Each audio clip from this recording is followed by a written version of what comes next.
غروب آفتاب کے پہلے اپنے شوہر کے گھر آ جاتی ہے. پہلے کہیں اور تھی، اپنے میکے میں تھی، اپنے بھائی وغیرہ کے تھی، اپنے والدین کے تھی، اور غروب سے پہلے اپنے شوہر کے آ جاتی ہے، تو اب اس کا فطرہ اس کے شوہر کے اوپر واجب ہوگا.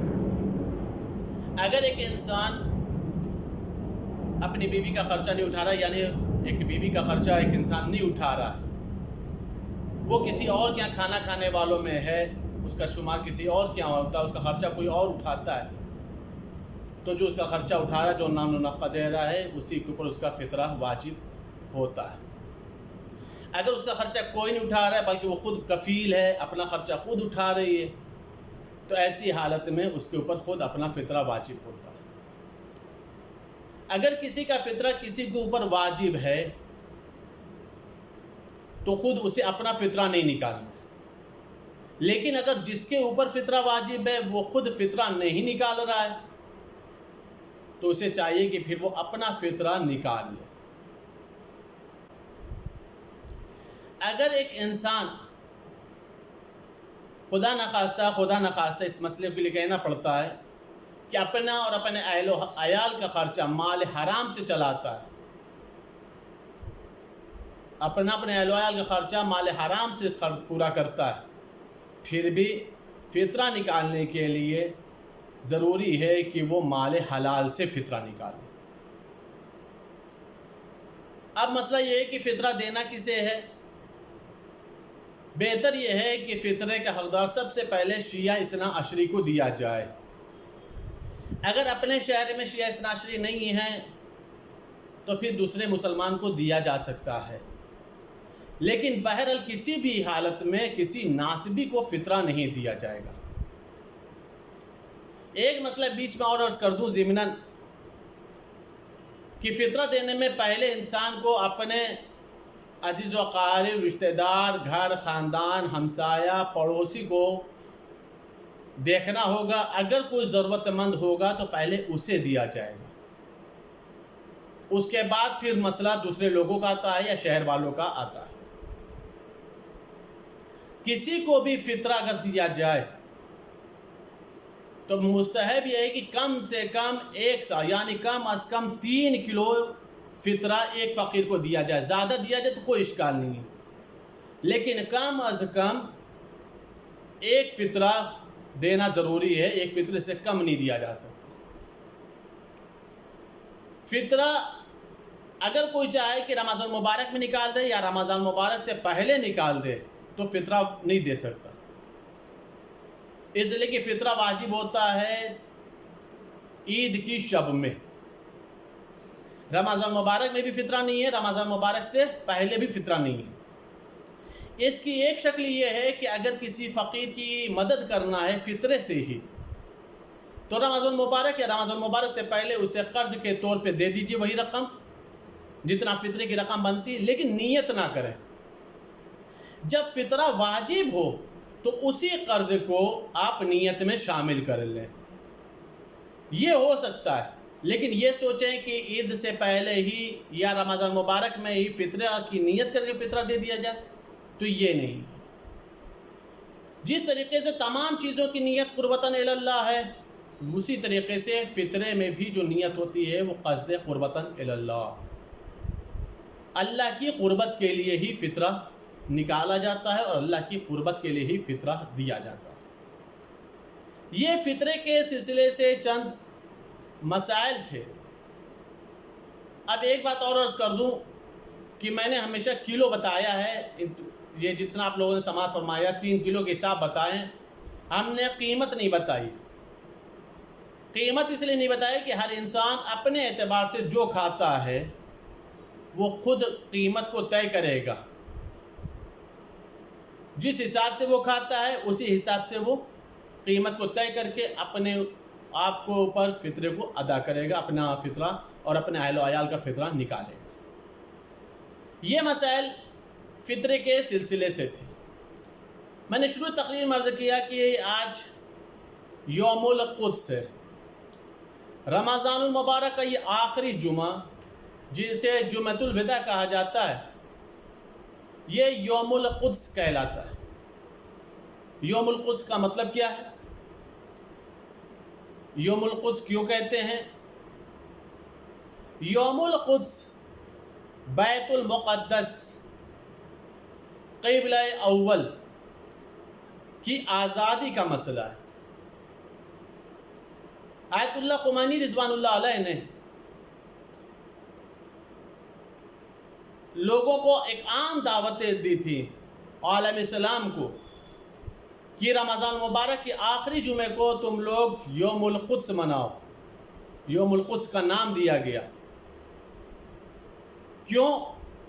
اس لیے کہ عالم اسلام ایک سال کے اندر کم از کم ایک دن معین کریں، اور وہ جو دن ہو وہ مظلومین کی حمایت کے لیے ہو، قبلہ اول کی آزادی کے لیے ہو۔ قبلہ اول پر جو قبضہ ہے ظالمین کا، ان ظالمین سے قبلہ اول کی آزادی کا مسئلہ۔ قبلہ اول بیت المقدس، مسجد اقصی، یہ وہ مقدس مسجد ہے جو مسجد الحرام کے بعد مسجد النبوی اور مسجد الاقصی کا مقام و منزلت ہے۔ یعنی اولین مسجد الحرام ہے عظمت و منزلت کے اعتبار سے، اور اس کے بعد جو درجہ ہوتا ہے وہ مسجد اقصی اور مسجد نبوی کا ہوتا ہے۔ تقریباً 14.5 سال 6 مہینے تقریباً پیغمبر اکرم حضرت محمد مصطفیٰ صلی اللہ علیہ وآلہ وسلم اور صحابہ اکرام نے اس قبلہ اول کے ساتھ نماز ادا کی ہے، بیت المقدس کی طرف رخ کر کے نماز پڑھی ہے۔ فلسطین کے اوپر امریکہ اور اسرائیل کا حملہ، ظلم و تشدد، بربریت، لوگوں کا ستایا جانا، لوگوں کو ویران کرنا، گھروں کو برباد کرنا، بچوں کو یتیم کرنا، یہ ظالمین کا ایک مشغلہ بن گیا۔ ایسا لگتا ہے کہ جیسے ان کو ظلم کرنے کی ایک عام سی عادت بن گئی ہے۔ یوم القدس اسی کی طرف ایک پیغام ہے کہ ہم مظلومین کی حمایت میں، مظلومین کی نصرت میں، مظلومین کی آواز کے ساتھ اپنی آوازوں کو بلند کریں، چاہے وہ فلسطین کا مسئلہ ہو یا بیت المقدس کی آزادی کا مسئلہ ہو۔ ایک اہم مسئلہ یہ ہے کہ یہ جو ظلم و تشدد ہو رہا ہے، یہ جو ظلم و جور ہو رہا ہے، یہ جو بربریت ہو رہی ہے، چاہے وہ فلسطین ہو یا کائنات کے کسی بھی گوشے میں ہو، ظالمین اس بات کو سمجھ لیں اور اچھی طرح سے ذہن نشی کر لیں کہ انشاءاللہ تعالی ظلم اور ظالمین کا خاتمہ قریب سے قریب تر ہے۔ اللہ مظلومین کی حمایت اور اللہ مظلومین کی نصرت انشاءاللہ تعالی جلد از جلد ہوگی کہ جب مظلومین کو اس کا حق مل جائے گا، جب بیت المقدس آزاد ہو جائے گا، اور جب ظالمین فی النار ہو جائیں گے، واصل جہنم ہو جائیں گے۔ یہ یوم القدس پہلے بہت ہی اعلیٰ پیمانے پر، الحمدللہ پچھلے سال تک اعلیٰ پیمانے پر پوری کائنات میں، صرف اور صرف میں ہندوستان کی بات نہیں کر رہا ہوں، ہند اور بیرون ہند، تقریباً پوری دنیا کے اندر رمضان مبارک کے آخری جمعہ کے روز یوم القدس کے نام پر ریلیاں نکلتی تھیں، احتجاج ہوتے تھے، ظلم و تشدد کے خلاف آوازوں کو بلند کیا جاتا تھا، فلسطین کی حمایت کی جاتی تھی، بیت المقدس مسجد اقصی کی آزادی کی ڈیمانڈ کی جاتی تھی۔ لیکن اس سال لاک ڈاؤن ہو جانے کی وجہ سے نہ ہم ریلیاں کر پائیں گے، نہ ہی ہم احتجاج کے لیے کوئی جلوس اور باہر نکل سکتے ہیں۔ لیکن ظالمین اور مسجد اقصی پر قبضہ کرنے والے اور مسلمانوں کو، فلسطینیوں کو ستانے والے اس بات کو سمجھ لیں کہ احتجاج کرنے کے لیے روڈ پر آنا شرط نہیں ہے، ریلیوں کا نکالنا شرط نہیں ہے، احتجاج کے لیے جلوس کا نکالنا شرط نہیں ہے۔ الحمدللہ عالمی پیمانے پر آن لائن احتجاج ہو رہا، آن لائن آوازوں کو بلند کیا جا رہا، آن لائن مظلومین کی حمایت میں صداؤں کو بلند کیا جا رہا۔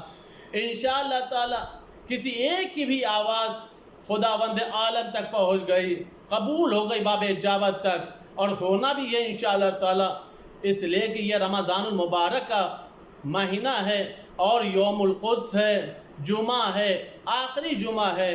کسی کی بھی اللہ نے دعا کو قبول کر لیا تو انشاءاللہ تعالی ظالمین کا خاتمہ بھی ہو جائے گا، فلسطینیوں کو ان کا حقوق بھی مل جائے گا، اور انشاءاللہ تعالی بیت المقدس ہمیشہ کے لیے ظالمین کے شکنجوں سے، ظالمین کے پنجوں سے آزاد بھی ہو جائے گا۔ میرے محترم دوستو، محترم ناظرین اکرام، یہ ظالمین کے خلاف بولنا، یہ یوم القدس کی حمایت کرنا، یہ مظلومین کی آوازیں کے ساتھ اپنی آوازوں کو ملانا، یہ جذبات نہیں ہے، یہ اطاعت ایمان ہے۔ یہ صرف اور صرف جذبات کا نام نہ دیا جائے، یہ اطاعت ایمان ہے۔ جو بھی ایمان سے محبت کرے گا وہ ضرور مظلومین کی حمایت کرے گا اور ظالمین کے خلاف کھڑا ہوگا، ظالمین کے خلاف لب کشائی کرے گا۔ کیوں؟ اس لیے کہ خود مولا متقیان نے جب امام حسن علیہ السلام سے وصیت کی ہے تو ان وصیتوں میں ایک اہم جملہ یہ ہے، اے میرے لال ہمیشہ تم مظلومین کے حامی اور مددگار رہنا، اور اے میرے لال ہمیشہ ظالمین کے خلاف بولتے رہنا، ہمیشہ ظالمین کے خلاف کھڑے رہنا۔ عزیزو، اس کا مطلب یہ ہے کہ جب مظلومین کی حمایت کی جاتی ہے اور ظالمین کے خلاف بولا جاتا ہے تو اصلاً یہ جذبات نہیں ہوتے ہیں، حقیقت میں یہ اطاعت امام ہوا کرتا ہے، حقیقت میں یہ اطاعت امیر المومنین ہوا کرتی ہے، حقیقت میں یہ اطاعت اولی الامر ہوا کرتی ہے۔ ہم خداوند عالم کی بارگاہ میں دعا کرتے ہیں کہ میرے معبود یوم القدس کے تصدق میں، میرے معبود رمضان مبارک کے صدقے میں، میرے معبود تمام مظلومین کی حمایت اور نصرت فرما، تمام ظالمین کا خاتمہ فرما، مسجد اقصی کی آزادی کے اسباب مہیا فرما، میرے معبود جد البقیع کے تعمیرات کے اسباب مہیا فرما، میرے معبود ہم سب کو حج و زیارات نصیب فرما، میرے معبود ہم سب کی نماز، روزہ، دعاؤں، قرآن کو قبول فرما، میرے معبود رمضان مبارک رخصت ہو رہا ہے، میرے معبود ہم سب کی کوتاہیوں کو درگزر فرما، ہم سب کے تمام حسنات کو قبول فرما، نیکیوں کو قبول فرما، میرے معبود جو بیمار ان سب کو شفا کلی عطا فرما، جو پریشان حال ان کی پریشانی کو دور فرما، میرے معبود یہ وبائی امراض ہے، اس وبائی امراض سے تمام شیعان اہل بیت کو، تمام عالم اسلام کو تحفظ عطا فرما، امام زمانہ کے زور میں تعجیل فرما، ہم سب کو ان کے اعوان و انصار میں شمار فرما۔ اللہم تقبل منا انک انت السمیع العلیم بحق محمد و آلہ الطاہرین۔